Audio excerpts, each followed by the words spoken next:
não é o amor do Senhor. Sobre nós está pesando a nossa desobediência, o erro. Então nós não podemos esconder dele. Então, eu quero continuar aqui chamando você à compreensão. Nós fomos chamados para permanecer. Nós somos chamados para permanecer. Se a gente voltar lá no primeiro texto que eu li, fala assim, ó, todo aquele que permanece no amor, permanece em Deus e Deus nele. Então nós somos chamados para permanecer. Você precisa permanecer. Adão não permaneceu. Adão não permaneceu. Porque sobre ele pesava um mandamento, ele desobedeceu. Então o primeiro Adão, ele produziu, vamos dizer assim, ele provocou a produção de um molde deformado, porque nós fomos criados à imagem e à semelhança do Senhor, a imagem e a semelhança de Deus, e com comunhão com Ele, porque todos os dias, na viração do dia, todas as tardes, na viração do dia, Ele vinha e tinha ali um relacionamento com Adão. E aí quando Adão vai lá e desobedece, o que acontece? O pecado coloca uma separação entre você e Deus. O pecado coloca uma separação entre o homem e Deus. Então, quando Adão vai ali, desobedece, ele colocou uma separação entre ele e o Senhor. Então, ele perdeu aquela comunhão, ele perdeu aquele relacionamento. Mas só que nós lemos que todo aquele que permanece no amor, permanece em Deus, e Deus nele. Então, nós somos chamados para permanecer. Permanecer.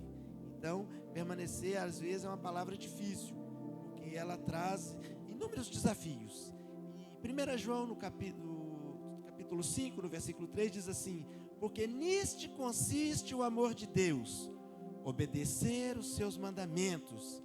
E os seus mandamentos não são pesados.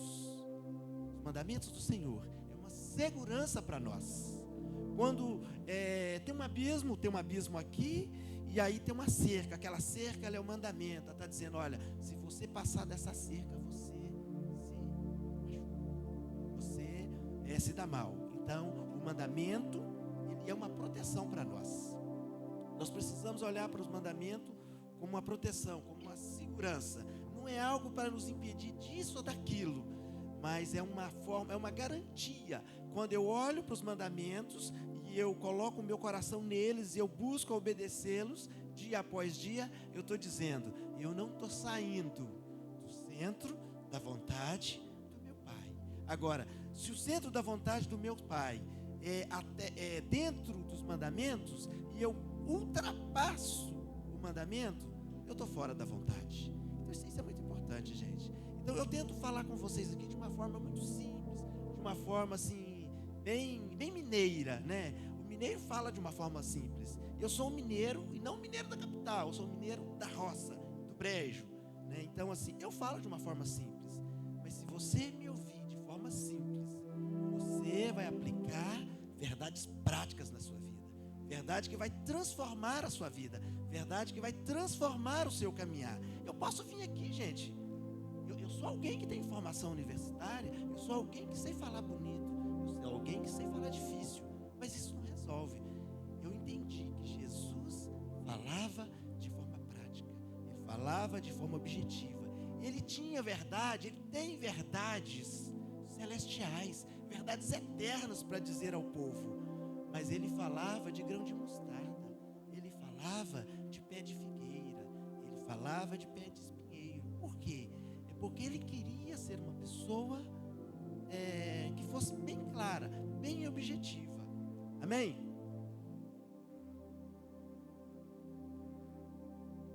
Então, vamos continuar. Para permanecer, é preciso obedecer. Adão não permaneceu, porque ele não obedeceu. E se você quer permanecer, se você quiser permanecer nessa caminhada, nessa direção, focando no alvo que é Jesus, você precisa obedecer.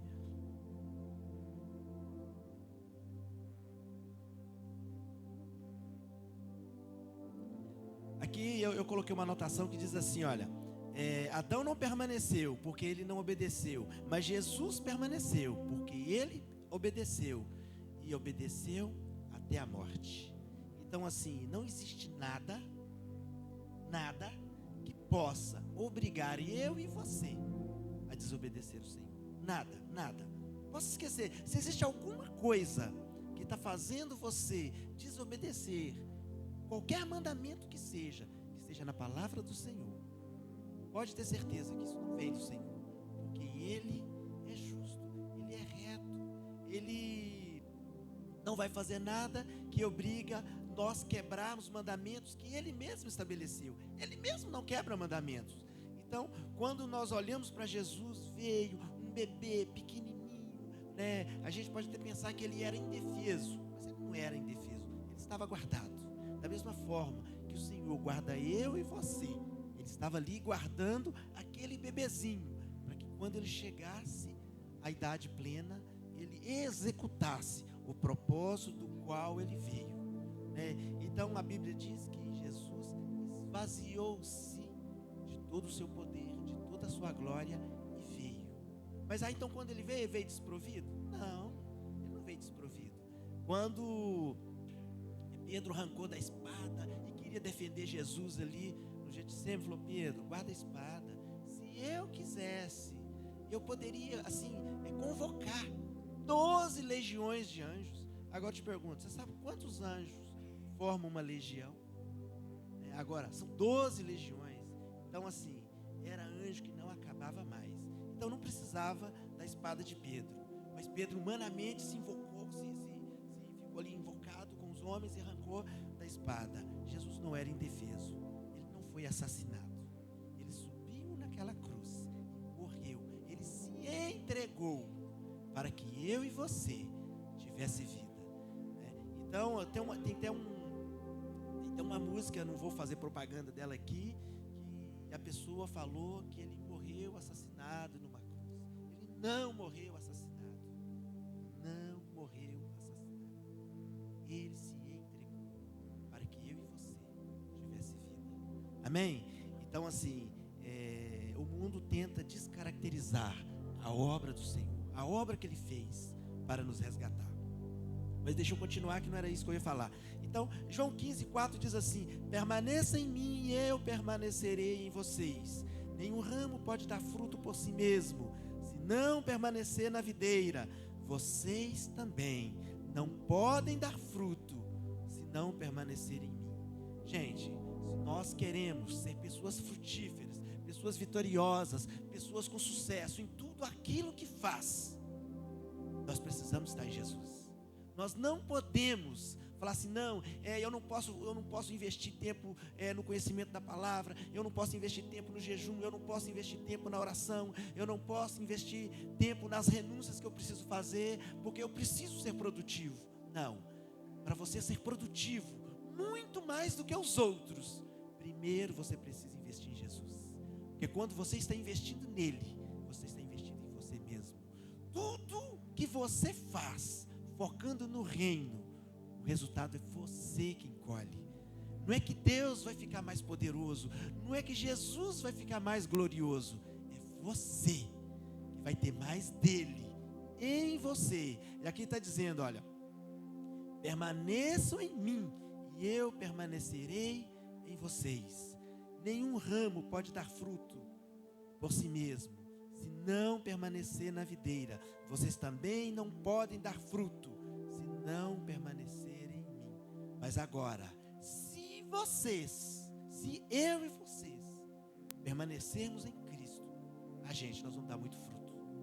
Nós vamos ser muito poderosos, nós vamos ser muito vitoriosos. Só que muitas das vezes nós olhamos para a vitória do mundo. Não, ser vitorioso é ter isso, é ter aquilo.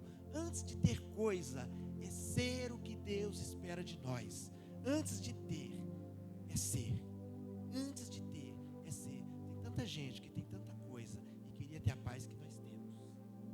Tem tanta gente que tem tantas coisas e queria dormir a noite de sono que nós dormimos. Gente, vocês não têm noção. Vocês não têm noção de quantas pessoas que têm assim, coisas assim, imensas, que o dinheiro pode comprar. O dinheiro pode comprar. Mas ele dorme com um revólver debaixo do travesseiro. Então assim, isso é ridículo, gente. nós conseguimos vencer todos esses medos, nós conseguimos vencer todos esses traumas, nós conseguimos vencer todas essas dificuldades através de um nome. Um nome. Jesus, Ele pode nos tirar de onde nós tivermos. Eu não sei qual é a sua dificuldade, eu não sei qual é o seu dilema, eu não sei qual é o seu medo, eu não sei qual é a luta que você está travando, mas o Senhor sabe. E sabe o que é mais interessante? Ele é poderoso para tirar você disso. Mas você precisa fazer só uma coisa: buscar Ele primeiro, antes de todas as coisas. Então, acordou pela manhã, o que é que te vem à mente? É a dívida? É o trabalho? É o percurso do ônibus? É o carro que é velho e está fazendo frio ali, não esquenta, tem que vestir um monte de blusa? Não, gente, não é o problema que tem que vir primeiro. Quando o problema vem primeiro, eu entendo que o problema é o maior que eu tenho. Mas quando Jesus vem primeiro, eu entendo que Ele é em quem eu posso me agarrar. Quando Jesus vem primeiro, eu entendo que Ele é a solução do meu problema. Eu entendo que Ele é a solução da minha dificuldade, né? Então assim, nós precisamos focar no alvo que é Jesus. Se nós queremos permanecer, nós temos que permanecer nas palavras. Os mandamentos do Senhor precisam permanecer em nós. Eu não posso vir aqui no domingo e cantar aquele louvor bonito e chorar e sair daqui com a maquiagem toda derretida, mas só que na segunda-feira aquele resultado de domingo ter sido apagado na minha vida. Eu não lembro de mais nada. Aí eu acordo na segunda do mesmo jeito, eu vivo segunda, terça, quarta, quinta, sexta, sábado do mesmo jeito. Aí no domingo eu levanto e falo assim: mas eu vou. Quem sabe Deus poderá fazer alguma coisa na minha vida.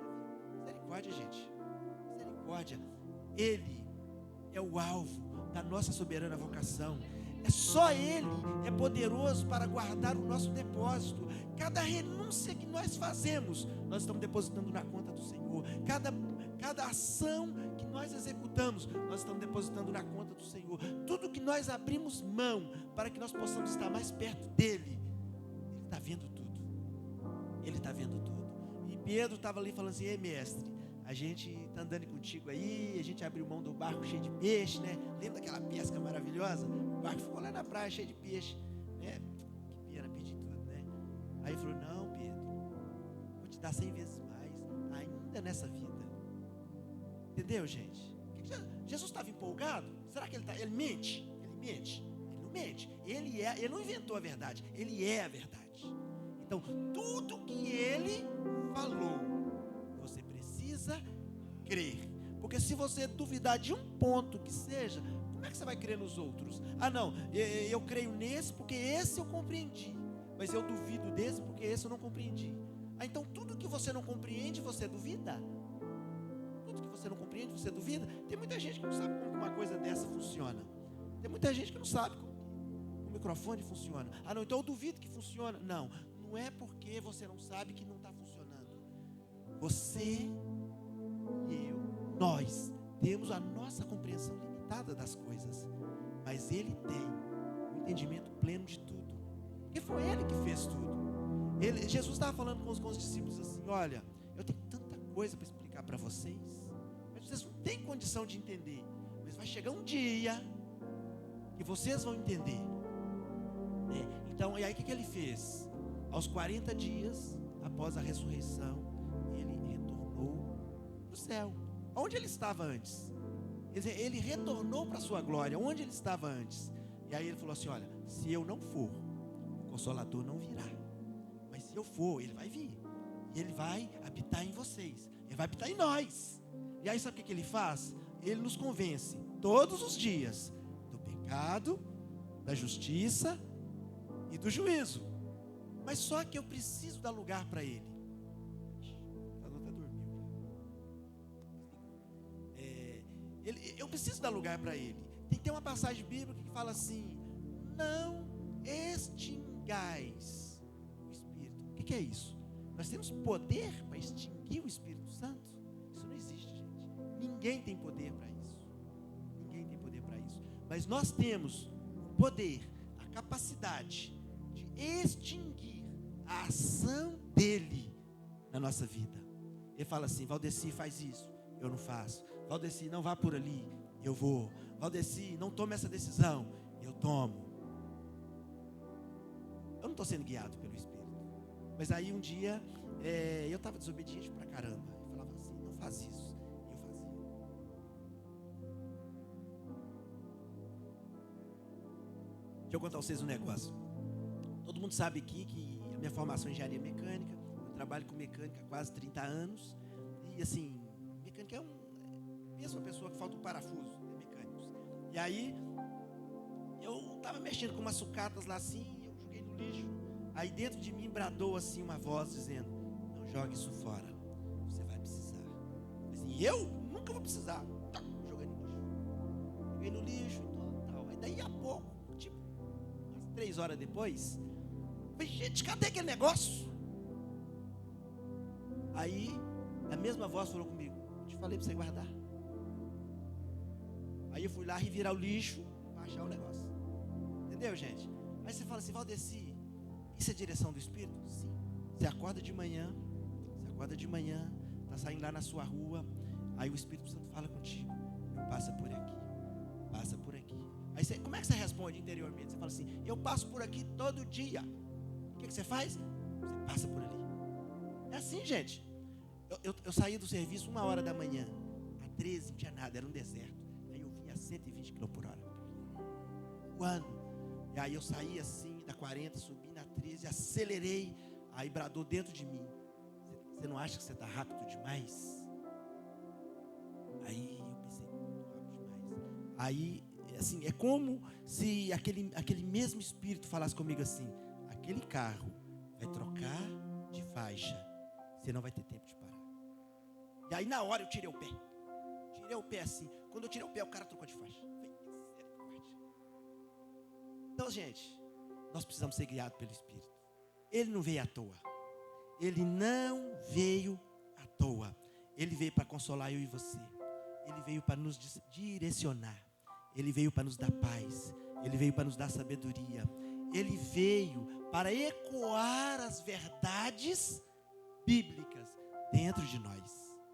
Ele veio para fazer isso. E aí então eu comecei todos os dias. Quando eu recebo uma direção, eu não desobedeço ela. Eu recebo uma direção, eu não desobedeço ela.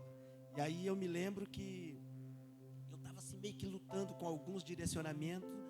E aí eu fui assistir uma pregação no YouTube, por acaso.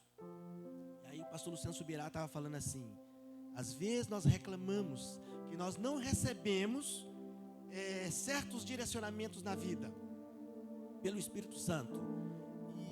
E a gente vai questionar o Deus. Fala: Deus, eu não recebo, e eu fiz isso, deu errado. Mas só que aqueles direcionamentos básicos que nós recebemos, nós não obedecemos. Nós estamos recebendo comandos mínimos, não estamos obedecendo. Então por que nós vamos obedecer comando grande? Realmente, vamos dizer assim, importantes, que vai mudar a sua vida. Então assim, nós precisamos ser direcionados pelo Espírito todos os dias da nossa vida. Então assim, voltando lá onde eu estava, isso não estava escrito, a palavra-chave é permanecer, mas para que eu possa permanecer, eu preciso renunciar, eu preciso abrir mão de muita coisa, eu preciso dedicar tempo, eu preciso resistir, e às vezes resistir é difícil, eu quero fazer um negócio, mas eu preciso resistir, eu não posso fazer, né? Então, nós precisamos resistir. A Bíblia nos ensina que nós precisamos transformar o mundo com a renovação do nosso entendimento. Mas agora, se eu não consigo renovar o meu entendimento, então logo eu não consigo transformar o mundo. Então, se eu quero fazer transformações, eu preciso renovar o meu entendimento. E isso é com base na palavra. Não estou falando de entendimento mundano, eu estou falando de entendimento bíblico. Essa palavra precisa fazer parte da minha vida. Então assim, eu creio. Você fala: não, Valdeci, você está chovendo no molhado. Eu já estou aqui num domingo de manhã, eu já abri mão daquele almoção, daquele churrascão para estar aqui. Louvado seja Deus. Mas muitas das vezes a gente chega num lugar e senta e fala assim: não sei nem o que eu estou fazendo aqui, né? Você está aqui porque Deus enviou você. eu não sou mais sábio do que você, eu não sou mais letrado do que você, mas eu sou alguém que Deus tirou lá da lama. Gente, vocês não sabem onde eu estava, vocês não têm noção. Eu corri do meu pai endemoniado com a foice na mão para me matar, está entendendo? Eu vim de uma família que não sabia quem era o Senhor. Eu vim de uma família, eu sou filho de um homem que achou uma farofa e um litro de cachaça na encruzilhada. Ele comeu a farofa e bebeu a cachaça e ficou endemoniado. Você está entendendo?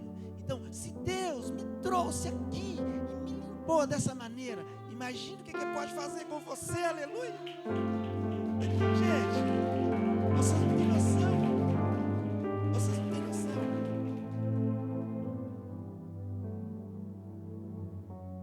Então assim, meu avô curava bicheira de animais com reza. Eu vou chamar o trem de reza. Então assim, todo mundo sabe que tem que ir lá e bater um veneno para o bicho morrer. Mas ele curava o trem com reza. Então assim, misericórdia, gente. Vocês não têm noção onde eu estava. Mas olha o que o Senhor fez comigo. Isso não faz parte mais da minha vida. Eu já fiz coisas assim, segurando na mão do Senhor, que vocês não têm noção.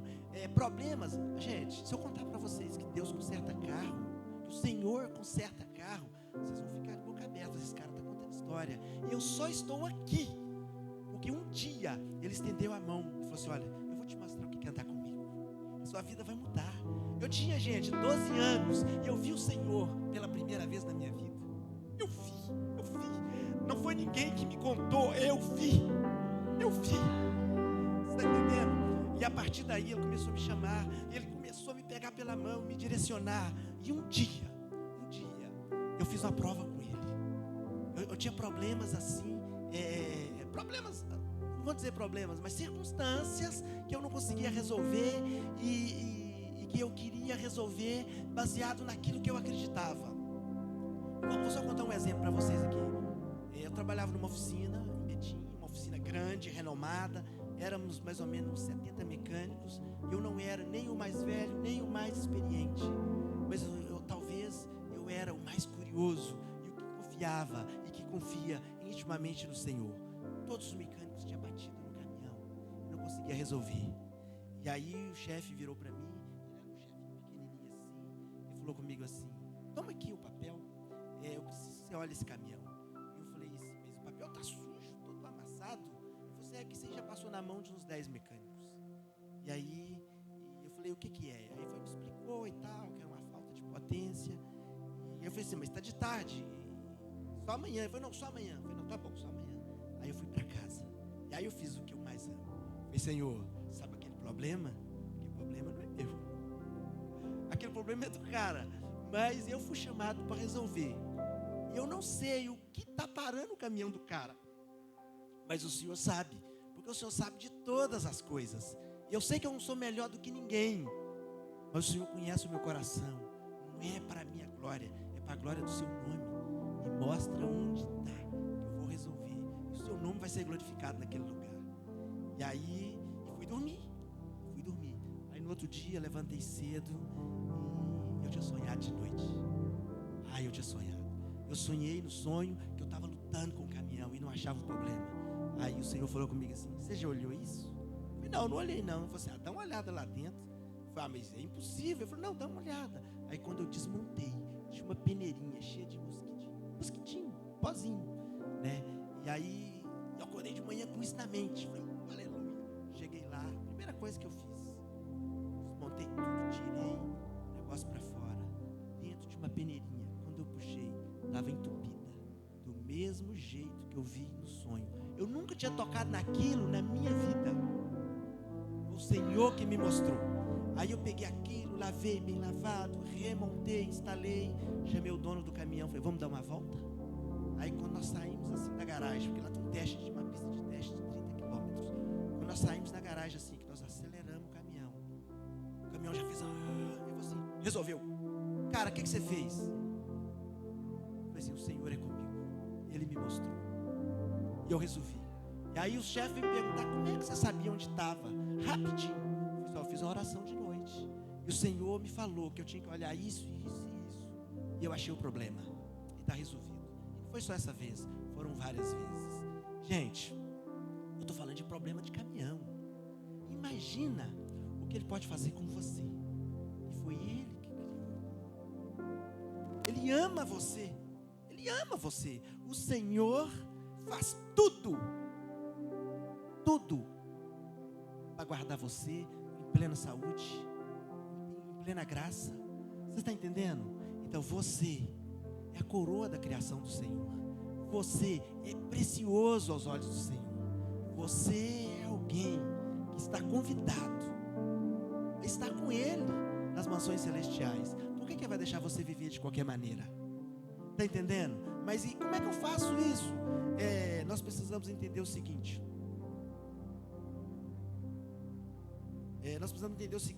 Eu quero aqui mudar um pouquinho o foco, só para levar você ao entendimento que você precisa ter. Primeira coisa, nós temos mentalidade de servos. E eu quero ler 2 versículos aqui. 1 João capítulo 2. Só que antes eu quero colocar uma anotação. Nós, com mentalidade de servos, nós temos medo de ser castigado. Só que filhos foram chamados para estabelecer relacionamentos. Servos foram chamados para servir. Quando eles erram, eles são de alguma forma punidos. Mas quando eles servem, eles recebem um pagamento, algo temporal. Mas e os filhos? Os filhos são chamados para estabelecer relacionamentos.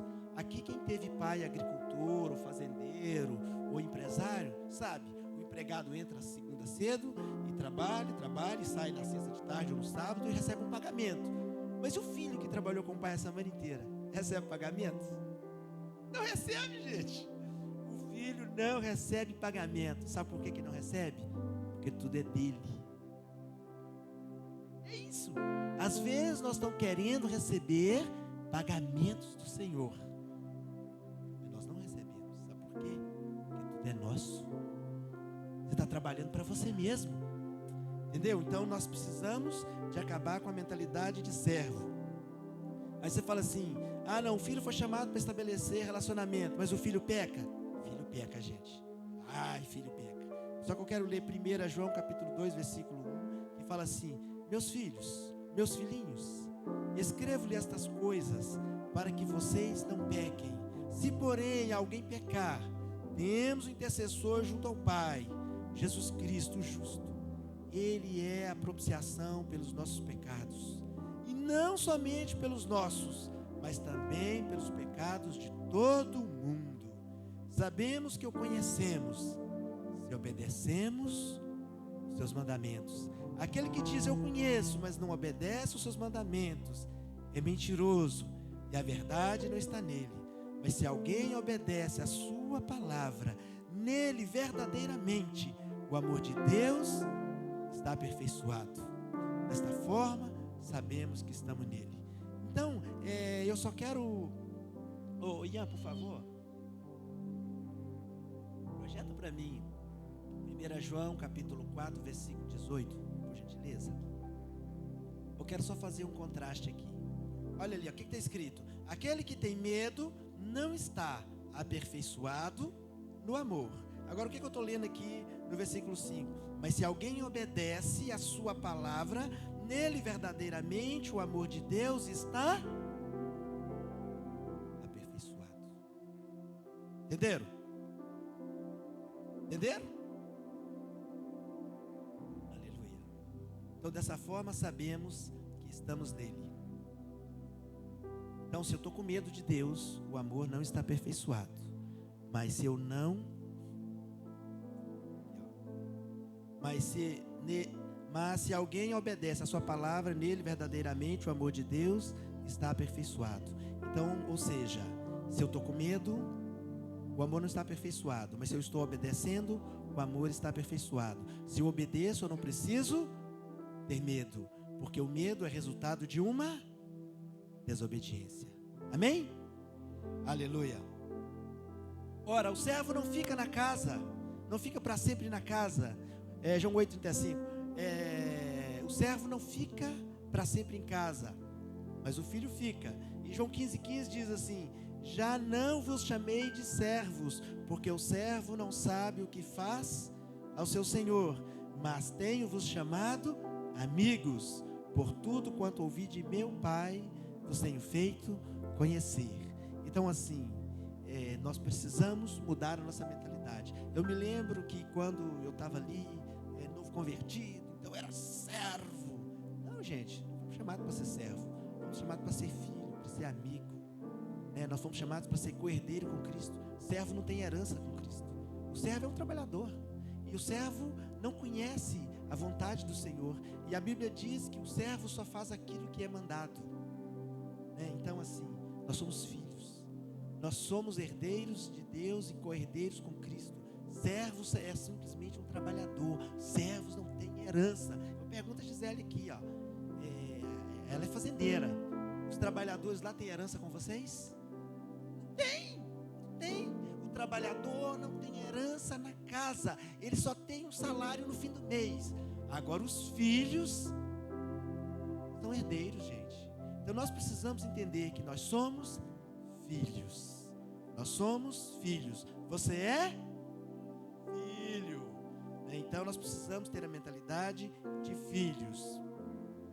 Precisamos nos posicionar como filhos, como amigos, como alguém que conhece a vontade do Pai. Nós precisamos obedecer os mandamentos do Senhor, porque eles mostram o amor de Deus aperfeiçoado em nós. Aí eu quero finalizar aqui com 5 pontos rapidinho, porque o meu tempo já foi, acabou, mas eu preciso terminar com 5 pontos rapidinho. Intimidade é saber o que agrada o outro. Por exemplo, se eu digo que tenho intimidade com a minha esposa, eu tenho que conhecer pelo menos alguma coisa que agrada e também as que desagrada, não sei tudo, tô aprendendo, tô na escola, tenho 20 anos de escola, tô novo. Antes de cair todos os dentes, eu vou ter aprendido. Então, misericórdia. Então, a primeira coisa, primeiro ponto, agradar o Senhor. Fé. Você precisa ter fé. Os incrédulos, os sem fé, não conseguem agradar o Senhor. Aqui, Hebreus 11:6 fala assim: de fato, sem fé é impossível agradar a Deus, porque é necessário que aquele que se aproxima de Deus creia que Ele existe, que recompensa os que o buscam. Então, a primeira coisa, fé. Se você é alguém que tem muita fé, você está agradando ao Senhor. Se é alguém que tem pouca fé, se é um bullying, se é alguém que tem pouca fé, você precisa crescer em fé. Aleluia. Então, Salmos 147:11 fala assim: o Senhor se agrada dos que o temem e dos que esperam na sua misericórdia. Aleluia. Então, ponto 2, lembra que eu falei 5 pontinhos rápido? Então, ponto 2, arrependimento dos erros cometidos. Nós precisamos nos arrepender. Muitas das vezes nós queremos sacrificar. Não, vou fazer isso por causa disso, vou fazer aquilo por causa disso. Mas lá em Salmo 51:12 diz assim: sacrifício agradável a Deus é um espírito quebrantado, um coração quebrantado e contrito. O Senhor não desprezará. Então assim, nós precisamos nos arrepender diante de Deus das falhas que nós cometemos, das escorregadas que nós demos. Nós precisamos nos arrepender. Aleluia. Ponto 3, obedecer a Deus e a sua palavra. Será que o Senhor tem mais prazer em holocaustos e sacrifício em que se obedeça a sua palavra? Com certeza não. Ele tem mais prazer na obediência. Então obedeça ao Senhor. Ele terá prazer em você. Ele vai se agradar de você por causa da sua obediência. Aleluia. E ponto 4, rapidinho, é ser sincero e íntegro de coração, Então assim, nós precisamos de ser sincero, de apresentar ao Senhor com sinceridade. Não adianta eu ir ali e dobrar meu joelho e orar ao Senhor e tentar contar para Ele historinha. Ele nos conhece profundamente. Ele conhece a sinceridade e a integridade do nosso coração. Não adianta contar historinha para Ele. Você pode contar historinha para mim, eu vou passar batido, eu não vou saber, mas Ele vai saber. Ele sempre sabe. Ele sabe todas as coisas. Então seja sincero, seja íntegro diante do Senhor. Fale a verdade. Amém? E o último ponto, fazer o bem ao próximo, nós precisamos fazer bem às pessoas. Amém? Então eu quero finalizar aqui com um resumo rapidinho. Os músicos, cadê os homens? Violão, cadê os homens? Sobe aí, vamos fazer um barulho santo aqui, louvado seja Deus. Resumo, o temor do Senhor, quero resumir com você rapidinho. O temor do Senhor é um ato de reverência, um profundo senso de justiça. Não é que eu vou dizer, não. Eu tenho que me apresentar ao Senhor com um profundo senso de justiça, porque eu sei quem eu sou e sei quem Ele é. Quando Ananias e Safira estavam ali mentindo acerca daquela oferta que eles estavam apresentando, aquilo foi um ato de reverência, caíram duro. Quem que vocês acham que matou? Não foi Pedro, foi o Espírito Santo. Então, nós não podemos apresentar ao Senhor em ato de irreverência, né? E claro que isso dá uma pregação, não vou tocar nesse assunto agora, mas nós vemos muita irreverência no meio do povo de Deus. Mas nós não podemos fazer isso. Nós temos que nos apegar à verdade e apresentar ao Senhor com um profundo senso de justiça dentro de nós, porque Deus é amor, mas Ele também é justiça. Amém? Mas se andarmos na luz, como na luz Ele está, exercer a nossa fé, nós vamos acessar os depósitos da graça, e nós vamos experimentar favor do Senhor. Então, se você quer experimentar favor do Senhor, você precisa andar na luz como Ele está. Só que para você andar na luz, você precisa conhecer os mandamentos que regem essa caminhada. Então, você precisa conhecer e obedecer esses mandamentos. Nós precisamos exercer um nível de fé e entrega como nunca vimos antes, para ter uma experiência como nunca tivemos antes. Você não consegue viver experiências novas fazendo a mesma coisa. Você só vai ter experiência nova com o Senhor se você fizer novos níveis de entrega, novos níveis de renúncia, novos níveis de busca. Mas não é novos para baixo, é novos para cima. Você tem que subir o seu nível. Vamos sair do lugar do comodismo. Vamos dar um passo além daquele que estamos acostumados a dar. Vamos mergulhar no Senhor como nunca fizemos antes. Eu convido a você a fazer algo que você não tem feito. Eu convido a você a dar um passo em direção onde você não tem ido. Eu convido a você a renunciar coisas que você não tem renunciado, para que nós possamos terminar 2024 diferente de como nós começamos, e a entrar 2025 vivendo uma nova realidade, vivendo um novo proceder. Estamos expostos a novas circunstâncias, porque também quanto mais longe você for, mais você vai ser provado. Mas nós fomos chamados para permanecer, e nós só vamos permanecer se nós caminharmos com o Senhor. Ele é nosso alvo, as palavras dele é nosso arauto. Então nós precisamos avançar e continuar avançando.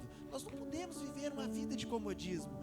Eu não creio que você vem todo domingo nesse lugar e senta nessa cadeirinha, querendo ouvir a mesma mensagem, querendo viver a mesma coisa. E eu creio que você quer ir ainda mais longe. Eu creio que você quer experimentar coisas novas. Então você precisa se mover, você precisa buscar mais o Senhor, você precisa se entregar mais ao Senhor. E antes da gente ouvir um louvor maravilhoso aqui, eu quero convidar a você a fazer algo assim, não vou dizer diferente, mas algo que vai ajudar você a se expor mais. Diga comigo, fala assim: Pai, um dia eu andei distanciado do Senhor, e eu pequei, mas assim, eu reconheço quem o Senhor é, eu sei quem eu sou. Se você quiser, fique de pé no seu lugar, e assim vai ser muito bom para nós, dá assim um ânimo dá um dinamismo melhor, uma agitação melhor. Cadê o teclado? Por favor, sobe o contrabaixo. Aleluia, louvado seja Deus. Então você confessa no seu lugar, fala: Pai, eu errei, eu distanciei do Senhor por causa disso, por causa daquilo. No seu íntimo aí, declara o Senhor. Volte a esse lugar onde você nunca deveria ter saído, e fala: Pai, mas assim, humildemente, arrependido, eu estou voltando nesse lugar onde eu estive antes. antes, ou que talvez você nunca esteve, mas você quer viver, você quer experimentar, você quer estabelecer um novo tempo, uma nova caminhada. Fala: Pai, mas arrependido eu estou, humildemente na Tua presença, e eu peço ao Senhor, estenda as mãos para mim, me faça uma nova criatura, restaura o meu ser diante do Senhor. Eu quero estabelecer hoje, Pai, uma comunhão de filho, em nome de Jesus. Então, humildemente, eu volto a caminhar com o Senhor e viver as tuas verdades, viver a Tua palavra, em nome de Jesus.